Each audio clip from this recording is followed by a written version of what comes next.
Today I have the distinct pleasure of introducing to you Scott Hamilton. Scott, by most, would be recognized as the most recognized male figure skater star in all the world. We all know his history. We've seen him. I know that I grew up watching him on TV, and he saw this in me when we met today for the first time. He said, "Tom, get the stars out of your eyes. I'm just a guy." You know? And but we know that the history there of winning gold at the Olympics in Sarajevo, of being the world champion skater for several years in a row, to being a commentator on most of the ice shows that most of us have seen and loved over the years, successfully putting together a professional organization, Stars on Ice, for 15 years and taking that around the world for people like us to truly enjoy not just the Olympic competition, but to enjoy the professional side of what they have done so graciously to bring that sport to the forefront. And if that was enough to be the champion of the things that he's accomplished, he's written 2 books. One book in 1999 to critical acclaim by the New York Times, the best-selling autobiography known as Landing It, and a second inspirational book that is out known as The Great 8. He serves on many different boards, nonprofits, things that have motivated him and that he is truly interested in life. He can be found, as he says, when he's got some free times on the golf course. He apparently enjoys the golf game as well as a family life with his wife Tracy and 2 sons. We've all known and loved him. But I want to I couldn't help but say this when we first chatted today. And I said, "Scott, this is what I want to get done today." And he kind of stopped me for just a moment. And he said, "Tom, let's just let the Lord take care of that. He'll make sure the right words come out at the right time." So ladies and gentlemen, it's a great pleasure to me tonight to be able to introduce to you the man who stands up on 2 little metal bars and a piece of slippery rock and has done amazing things, the Sultan of Swing himself, Mr. Scott Hamilton.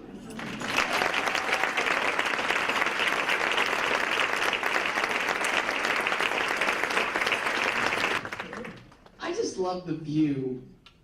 You know, really, I just love this view.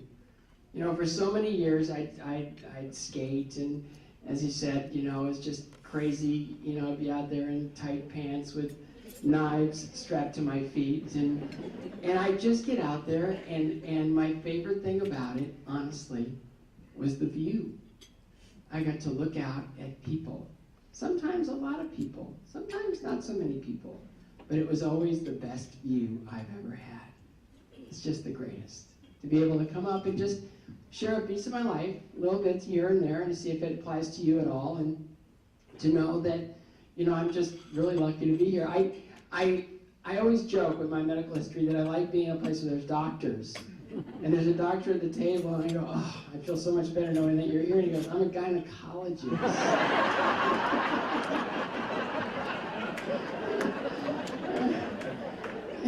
But the kicker is, I mean, this is even better than that, is I love going to places where God is invited, and where God is welcomed, and where God is celebrated. And to be here for you today is really quite extraordinary, because so many times I'll get an offer for a speech, and they'll say, "We know you're a Christian, if you could just kind of maybe not share that part of your lives." It's like, really? Okay. What am I going to talk about? See, I've grown into this serial optimist. It's really quite an affliction. I'm a self-proclaimed serial crazy optimist. I can find good in anything. In fact, a friend of mine, really good friend of mine, says, "I cannot take you seriously. I can't, nothing, because you don't have anything like biting or negative or anything to say about anything, because that's the way the world is." And I go, "It's not really that way at all. You just got to kind of turn a little sideways and look at it from a different point of view, and it's actually quite spectacular and beautiful." And this guy he's insane. Like, when I was dating my wife for like 2 weeks, he goes, "Are you going to marry her?" And I go, "I don't know." And he goes, "Have you looked in the mirror lately?" We all need friends like that. Just one, not a lot, but and he was the one who came up to me and he goes, okay, I got a new thing. Okay, here's my new thing. You've got to write your personal ad. Okay, you've got to write your personal ad, and you have to be completely honest. Okay. So I thought about it for a few minutes, and mine goes, short, bald, half-neutered, chemoed, radiated, surgically repaired, male figure skater of unknown ethnic origin seeks beautiful Christian woman for long walks, laughter, and an interest in my hobby for collecting life-threatening illnesses. I gotta take her. And she's a babe. She's awesome. I have had a what's called a roller coaster of a life. It's been, it got to the point where I was starting to think that I was doomed. Pretty good for a serial optimist. I was adopted, 6 weeks of age, which is, I remember it like it was yesterday. I was adopted by 2 school teachers. One was a college biology professor. If you had him, I am so sorry. And the other was a very wonderful, nurturing, gorgeous lady who, 2nd grade school teacher, became an associate professor at Bowling Green State University. And the only reason I was adopted was because my mother would carry a child to term. And in those days, correct me if I'm wrong, a little bit of baby would be brought out and you'd wake up and they'd give you your baby. Well, it would never work out that way. The child would usually die at childbirth. And she was devastated. The last time she found out was by a livid nurse who came into the room just angry, just yelling and being very upset because no one had told her that my mother's baby had died. That's how my mother found out. But she was a very strong, determined woman. She wanted to have a big family, so they went shopping. And they brought me home. And my sister, who was born of my parents, she's the one that made it. She took one look at me and she said, he's not very cute. Can we take him back and exchange him for something else? I know, yeah. It's been my relationship with my sister pretty much ever since. So I grew up in this household where nobody knew what to expect. What's he gonna look like? What color hair is he gonna have? Is he gonna stay in? How tall is he gonna be? Is he gonna be smart? Is he gonna be athletic? Is he gonna be serious? Is he gonna be funny? It was just like, you bring this child into your home as a baby and it's just a white canvas. You have no idea what this child's gonna be. And so they were watching me grow up and I, kind of like being the center of attention and they noticed that counter that I could walk under, last year. I could still walk under it this year. And they realized either I'm very slow growing or I'm very no growing. And so they decided to get me checked out. At the same time, they were noticing a lack of development. I really wasn't growing muscle. I really wasn't, developing properly, and I wasn't taking in food properly either. I was just kind of not really a well kid. And so that started my first tour of hospitals. Started in Bowling Green, Ohio, went to the hospital there. They didn't really know what was going on, so they sent me to a bigger hospital in Toledo, Ohio. They didn't really know what was going on either, so they sent me to another hospital in Ann Arbor, Michigan, where they said, we've run every test we could possibly run. I was there usually for months at a time. And they'd look at me and they'd send me home, look at me and send me home, and have big needles that long and huge syringes and just, that's when you're a little kid, everything looks gigantic. And they finally sent my mother down and said, well, we don't know what it is. We thought it was cystic fibrosis, but it's not. And if this continues, we don't think he's going to last another 6 months. And so my mother, in all of her strength and dignity and positivity, said, thank you so much for taking such good care of us. We're leaving. So we ended up at Boston Children's Hospital, and it was there that we met a doctor named Harry Schwachman, who had studied this kind of lack of development in a child and come up with a name of an illness. That's kind of the oldest doctor joke in the world. I've got good news and bad news. Give you the good news first. We're naming a disease after you. So I go to Dr. Harry Schwachman, and he says, I've run every single test I could find. He does not have Schwachman-Diamond syndrome. So my parents says, well, now what? We've gone to every hospital. Now we're at the best children's hospital in the country. Now what? And they said, he's on every restricted diet you can imagine. He's not allowed to have flour or milk or sugar or anything else. Maybe we're over-treating him. Take him home and let him live a normal life. And you've got nothing to lose at this point. It's not going very well now, so take him home and let him at least enjoy himself. So I went home, got to have birthday cake for the first time, ice cream for the first time, and all this other stuff. And it was just, this is great, but nothing was happening. It was still really rough. And so my doctor, family doctor, who we're closest to because we spent more time with him than anybody else, he said, look, you need a morning off. You're exhausted. My parents were just toast. My kids are involved in this brand new skating program at the rink. Why don't you send him with my kids, and sister can go along too, and you can have a morning off. Just give yourselves a morning off. And so I went to the rink with my sister, and I was really excited. And at that point, they would feed me these chalky supplement drinks because I needed the supplements. I wouldn't like it very much. It was, in those days, they didn't make medicine taste very good. It was just chalk.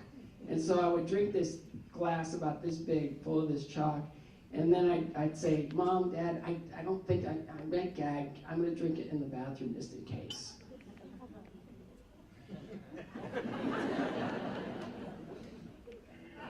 Oh, that was terrible.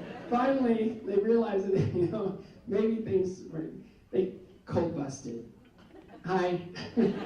Oh, that. There was just a little laugh. That was just so they realized that I had to have these supplements, so they put a tube through my nose, down my esophagus, and I was fed these supplements that way. And when I wasn't using the tube, they put it over my ear, and they tape it to the side of my face. So when I went into the rink, I'm really excited. I walk in, and I'm like, yes! And all the kids go, what's that? What's what? What's that thing coming out of your nose? I go, it's a tube. What? You're not fed through your nose? Come on! So I started skating, and I'd get on and hold onto the wall and let go, and hold onto the wall and let go, and hold onto the wall and let go. And pretty soon, I was holding onto the wall a little bit less. Pretty soon, I was getting all the way around the ice by myself.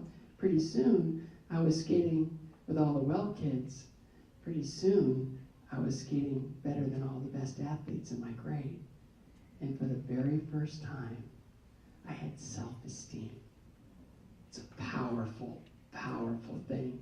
See, we're all perfect, but we all tend to look at our faults, or what we think are our faults, but they're really not faults. We're actually kind of all perfect, because we're only one of us, right? God made us each unique. We're perfect. We don't look at things that way, right? We always kind of like, well, I wish, why can't I be, and all these things we tear ourselves to shreds. Well, I had self-esteem for the very first time.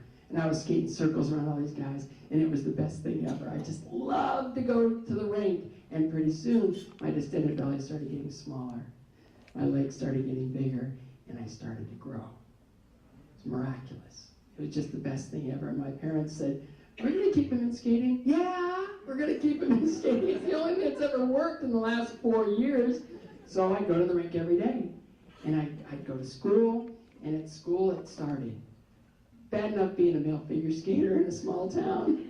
Try being an adopted male figure skater in a small town. So I go to school every day and they go, you were adopted, you were adopted, you were adopted. Children teasing other children is the most annoying sound in the history of the world. And I get really sad and upset, and I go home and my mom would sit me down and go, here's what you do. So I'm armed to the teeth. I'm going to school and I go, okay, bring it up, go ahead, bring it up now. You were adopted, you were... Yes, I was adopted.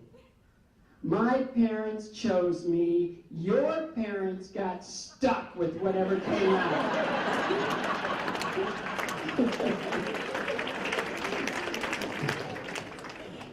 So I kept getting better. physically better. I kept getting better at skating, but I was kind of underachieving. So after years and years and years of kind of passing a test, failing a test, failing a test, failing a test, passing the test, they decided that I needed better coaching, so they sent me off to Illinois to be with the champions rink. So I skated with Janet Lynn. Do you remember her? Greatest skater of all time, Janet Lynn, female skater, unbelievable. And I'm sitting in the rink, and I sit down on the bench, and I'm looking out at this very strange place. I'm living in a dorm with all older kids, and I was really scared. And I look out, and I turn, and who's sitting next to me? Janet Lynn.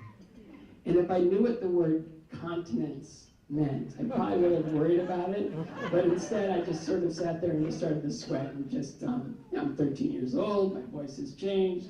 She goes, I'm Janet. I go, I know. And she welcomed me and she said, you know, I just want to give you something, and I don't know why I'm telling you this, but I just want you to know that whatever you accomplish in your life is yours forever. And whatever's next is next. If you fail or stumble, or it doesn't take away anything that you've already done. It's yours for life. I said, thank you.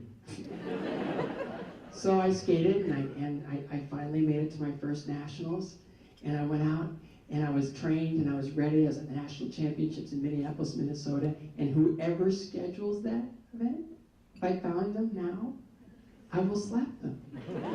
Because they put the little novice men's event as the event right before Janet Lynn's final national title run, okay? Senior ladies was the next event after the novice men, and I rose to the occasion 5 times. I fell 5 times so hard that there wasn't a mark low enough to give me, and I came in dead last. Dead last. And I figure, I'm a tough kid. I'm going to get back on the horse. Go back to work next year. Next to last. Terrible. It's embarrassing. It's horrible. Can't have much more success in novice. I might as well go up to junior. And it was that year that we went to San Francisco for the national championships. I landed my first double axel. My mother was so proud to be there, and I actually beat 2 guys. This is great. So we get home, and my mom says, okay, family meeting. Family meeting. We don't have family meetings. So she sat down and she said, look, we have to talk to you all about some changes that are going to happen around here. And she said, I just came home from the physician who found 3 lumps in my left breast, and I've been diagnosed with a disease called cancer. I have heard of it, but I didn't really know what it was. She goes, I'm going to be going through some pretty big treatments and some surgeries, so things are going to change around here. We're going to have to help out her a little bit more on the house. Blah, blah, blah. Everybody was pointed to her, and she looked at me and she goes, and we're broke. We're out of money. This is your last year at skating. Done. So, okay. And so I went back into my last year at skating and skated as hard as I could. I went to the nationals the next year. My mother showed up and she had her arm in a sling because they removed her left breast and most of the inside of her left arm from the cancer. She was on chemotherapy, so she had no hair. She was wearing a wig, and she had a smile on her face the entire week. I go, what's going on? She goes, I'll tell you later. So I go out, and I go out, and I'm going to be trying my first triple ever in competition, this triple sow cow. And my coach wouldn't let me warm it up because he said if I fell, then I had no chance of doing it in the program. And I went out in the program, I said, threw it. I'm not on my bottom. I landed my first triple in competition, and I won the national title in the junior men's figure skating. It was the greatest thing ever, my last competition ever. I never compete again, and I won my last competition. This is great. And it was my mother, I go, now tell me why you've been so smiley all week. And she goes, we stopped in Chicago on the way here to the competition, and there's a couple in Chicago that wants to sponsor your skating. You get to skate some more. And I'm like, wow, that's great. So I have to move to Denver, take from a specific coach who was coaching Dorothy Hamill and John Curry to Olympic gold medals that year. Not bad. And I get my first apartment, and that summer I turn 18. Sponsored, first apartment, 18. How do you think it went at Nationals that year? I limped for about a month. I fell so hard in the beginning of the program that I could barely, I couldn't feel my leg the rest of it. I came in 9th again. That was devastating. And the worst thing about that was that 3 months later, my mother lost her battle to cancer. It was the last competition she'd ever skate in. And so I got to that fork in the road. You know that fork in the road that you hear about? Yogi Berra says when you get to the fork in the road, take it. So I had a fork in the road. I saw a buddy of mine who lost his mother in high school, turned to alcohol and drugs. Took the lower road. And I walked and I walked and I walked the morning that she passed. And I said, I got to grieve. Where do I put my mourning? What do I do with this? And it came to me all at once. Be the skater she thought you could be. And I went to work. And I went to work. And I took her with me every single day to the ice. And that year I came in 3rd at the national championships, and I was ranked 11th in the world in a matter of months. It's amazing what a decision can do, isn't it? How powerful a decision can be in your life, to not succumb to the negativity of everything, but to try to figure out a way to rise up. And it was there that kind of that roller coaster started to happen, because I made it to the World Championships, and then I ripped every single ligament in my right ankle, and I didn't make it to the next year. And then my relationship with my coach soured, and I had to switch coaches, and I went to a little-known coach in Philadelphia who got me to the Olympics the very next year. I decided I wanted to go. And then my sponsor, the husband of the sponsorship, passed away. Bam! All this stuff, just this roller coaster, and I was feeling doomed. And I just decided that I had to do something, I had to get to work. So that year at the Olympics, they had a election to see who could be the flag bearer in the opening ceremonies. And I guess there's never been a smaller Olympian. My boots were 3 sizes too big. My mittens came out to here. My hat kept coming down over my nose. So people thought I had a condition because I was doing that all the time. And for some reason, being the 3rd guy on a 3-man team, they elected me to carry the flag in the opening ceremonies. And I'm walking in like this, and I look, and it's like this high, but coming over the ridge, place went nuts. Home, Olympics, USA, USA, USA, and there's a ramp going down, and it's covered with ice. And I immediately, here the flag went down sideways. Everybody behind me must have been like, running into each other, because I just slammed on the brakes, because all I kept thinking was, figure skater wipes out with old glory in opening ceremonies. News at 6:11, morning news, noon, 6:11 for the rest of his life. Made it down, got through the competition, skated really well, came in 5th. And it was after that competition that the gold medalist, Robin Cousins, retired. Silver medalist, Jan Hoffman, retired. Bronze medalist, Charlie Tickner, retired. I'm not very good at math, but I think that I'm just ranked 2nd in the world. And all I did was get up and have breakfast. So I had one guy to beat, and I went that year to the U.S. Championships in San Diego, and my father was there with me, kind of looked after me at all these competitions, and he arrived, and he was kind of excited about everything, the possibilities, and I went out and I skated the performance of my life, got 3 6.0s, won my first national championship on the senior level, and I go, where's my dad? And I go, can you come with us, please? That's never any good. I go, where's my dad? He goes, he had a massive stroke this afternoon. He's in the hospital waiting for you. And I kept thinking, can't anything good happen?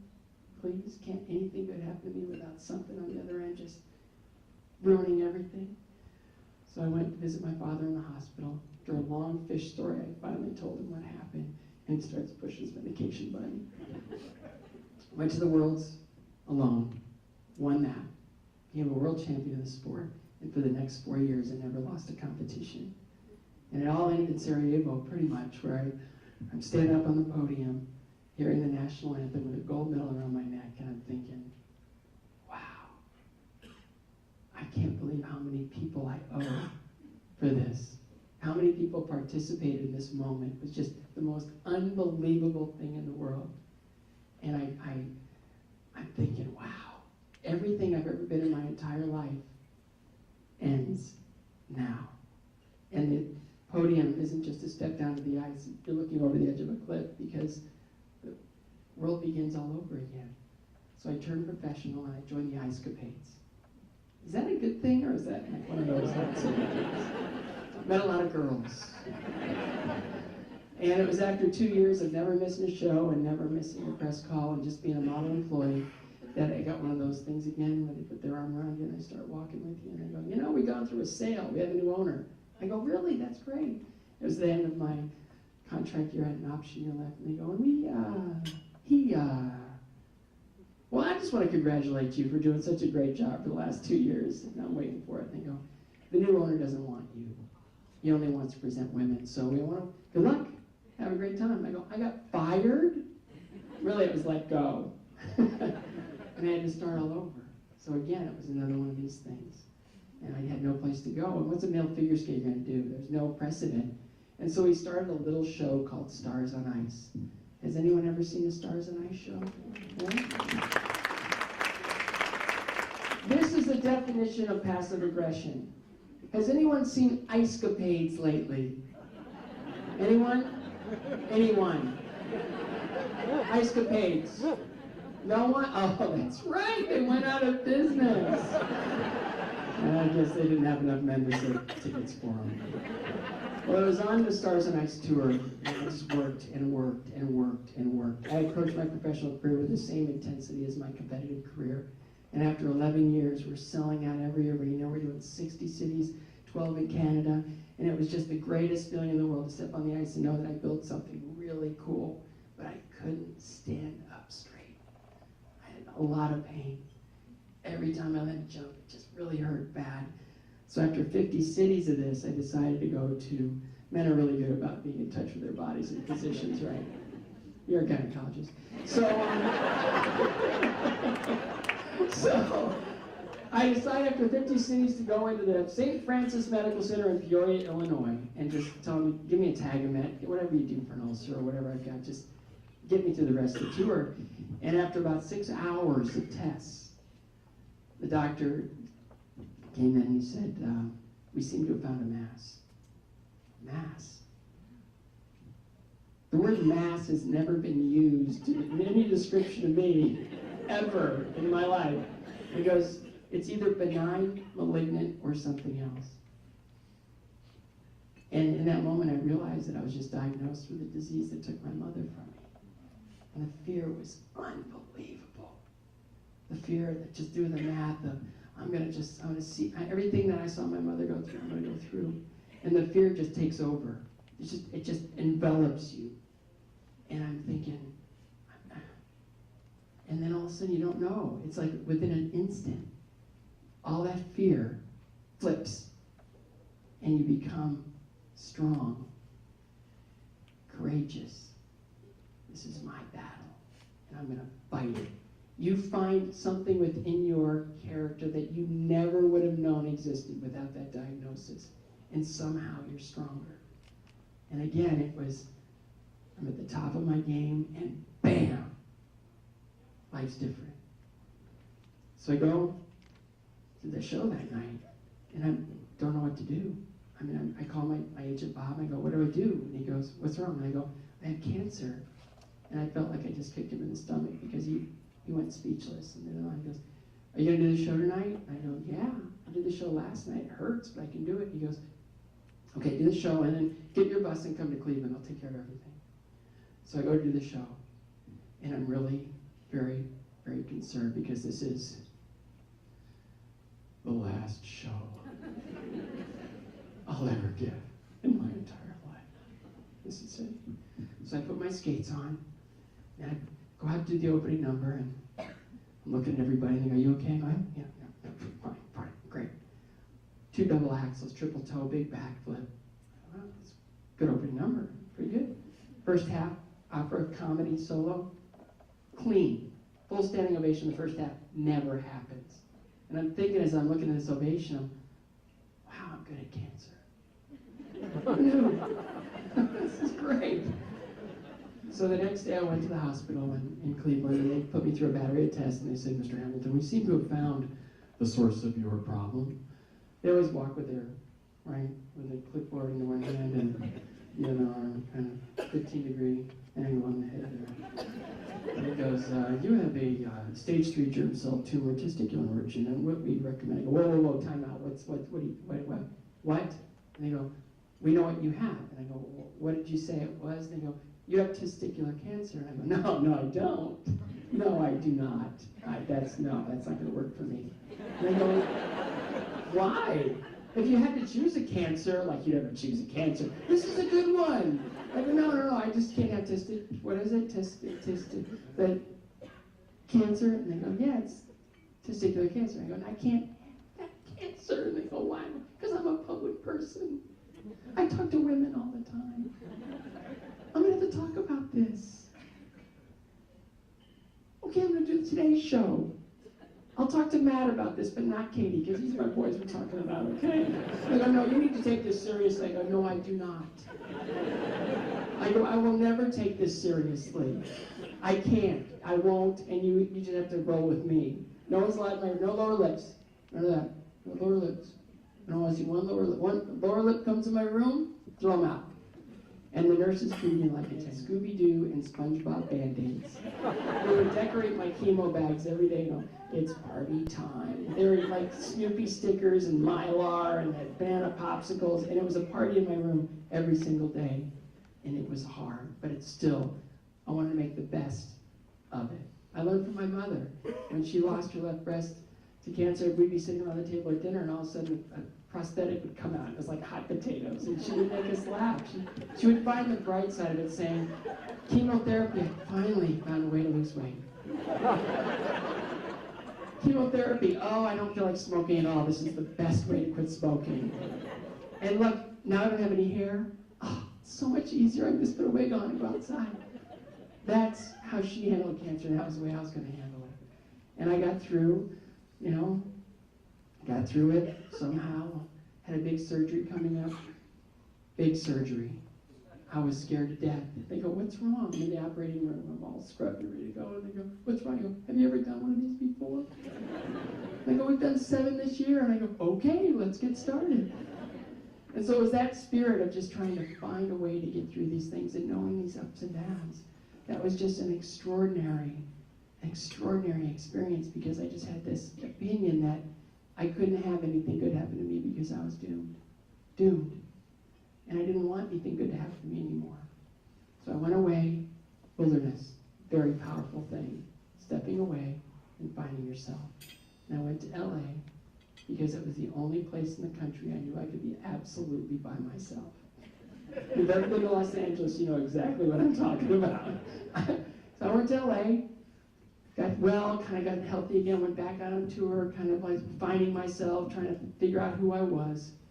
And I met a girl named Tracy. And she totally screwed all that up. I fell in love with her at first sight. We met through mutual friends, and it was there that I realized that I didn't want to be alone anymore. And so after a courtship, proper one, we got married, and it was an amazing, amazing marriage. But the first thing she did when we were dating was she was saying, what's your relationship with Jesus? And I go, I'm a believer. And she goes, no, but how do you do this? Because this is kind of a deal breaker of me, because I'm a woman of faith, and I want you to be on this with me. And I go, well, I need some help then. Because I was really struggling with denominational religion. I thought it was divisive, and I was very adolescent at 30-something years old. 40-something years old. Very adolescent. And so she said, I want you to meet somebody. And I go, okay. And so she took me to Pepperdine, and I met Ken Durham. And Ken Durham, a friend of yours, he thinks you're the rock star. You are a rock star. But anyway, Ken said, what you need to understand is Christianity is a faith of history. These things actually happened. I go, that's a great start. Wow. And as I started to read, and as I started to study, and as I started to learn, I realized so many things. that yes, it's one of these. But I had it all out of order. All of it was out of order. You see, because I was an unwanted pregnancy, and I was born. Could have gone the other way. Okay, so I was an unwanted pregnancy. I was born. I was adopted, which is a good thing. I got sick. I found skating. I lost. I found a way to win. It wasn't that it was here and then here. It was here and then here all along. It was an unbelievable thing to know that God had been working with me throughout this journey. I'm a testicular cancer survivor, and about a month after we got married, Tracy told me it was a really good time to get married, but it was about a month later she disappeared. We're at a friend's house, and I went to find her, and she's standing there, and there's a bag sitting by the bedside table. And I go, what's that? And she goes, that's the bag that this pregnancy test came in. It was given to her as a joke. And I go, oh, okay. And she held up this little piece of plastic. And she goes, I go, what? She goes, positive.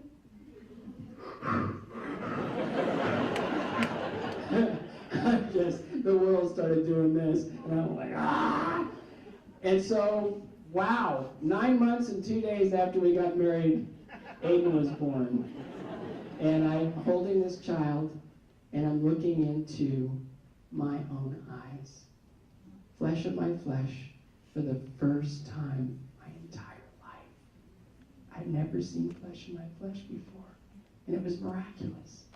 We're raising this child. I decided I can't be on the road anymore. I'm a father. I retired. I got off the road. I'm home. I'm home with my boy. I saw his first steps. 9 months old. Not fair. It should be at least a year before a kid starts walking. It's kind of a rule changer around the house, you know, a game changer. So I'm thrilled, happy, couldn't be happier. And about a year and 2 months after Aiden is born, I started to notice my world changing again. Changing. And it's like, what's going on? So I went in, got some tests done. No testosterone. We'll treat you for that. It's probably just a product of your cancer. Okay. No, I don't believe that. So I went and I badgered them. They finally sent me in for a head scan. And it was the day before my cancer benefit when my wife and family are arriving in Cleveland. And they said, you have a brain tumor.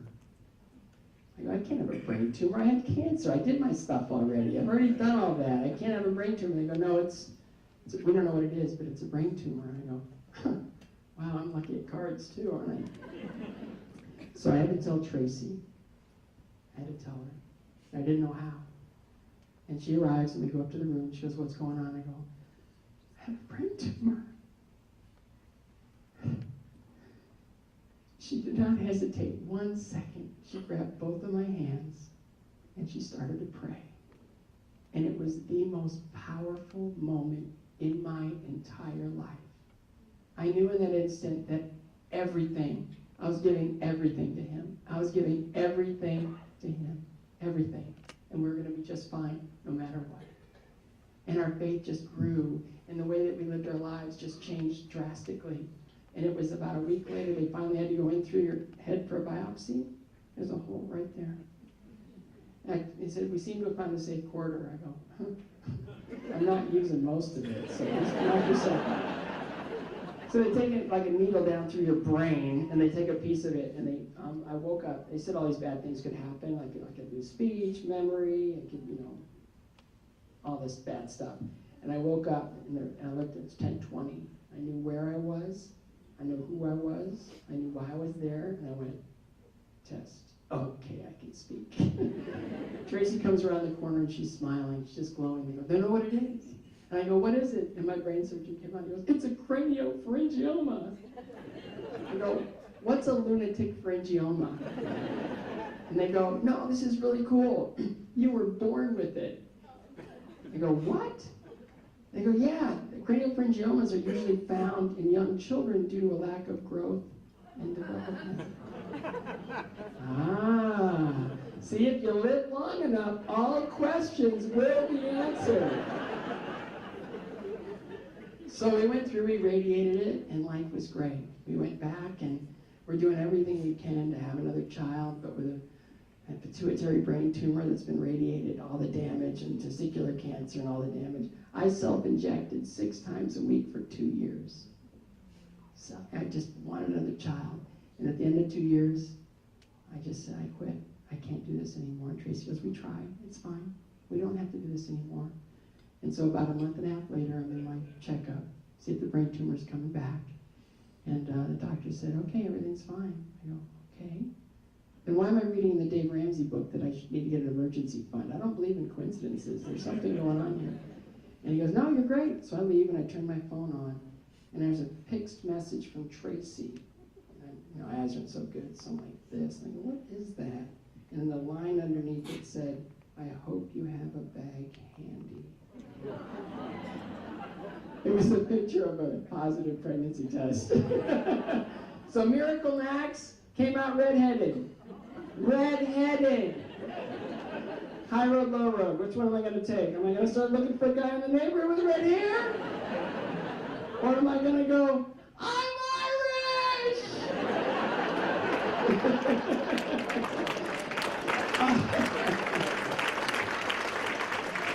All questions will be answered. I'm Irish! So Max is in the house. Miracle Max. M-A-X-X Max. And life is great. Decided to go back to skating at 51 years old. I'm doing a backflip again. And I go to my benefit in Cleveland. And I'm going to skate for the first time in like 5 years in this benefit. And I'm 51 years old. And I'm going to do a backflip. As if.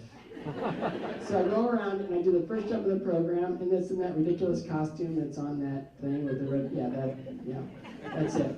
So I go around and I fall on the first jump, and I'm like, oh, there you go. That was worth it. Let's come back to skating and just fall on this jump first one of the program. I realized that I don't have any legs, and then I got to go all the way back down, and then I got to figure out if I can do a backflip. Dilemma. And so I get up, I go around, and as I'm coming across the center of the ice, I look square into the audience, into the face of William Shatner. And I go, I'm thinking to myself, now there's something you don't see every day. And I just started to smile. I'm just looking like, what's so funny? He just fell down. And I went around and I did backflip, landed it, 40 seconds of music left of the program. It's a full standing ovation.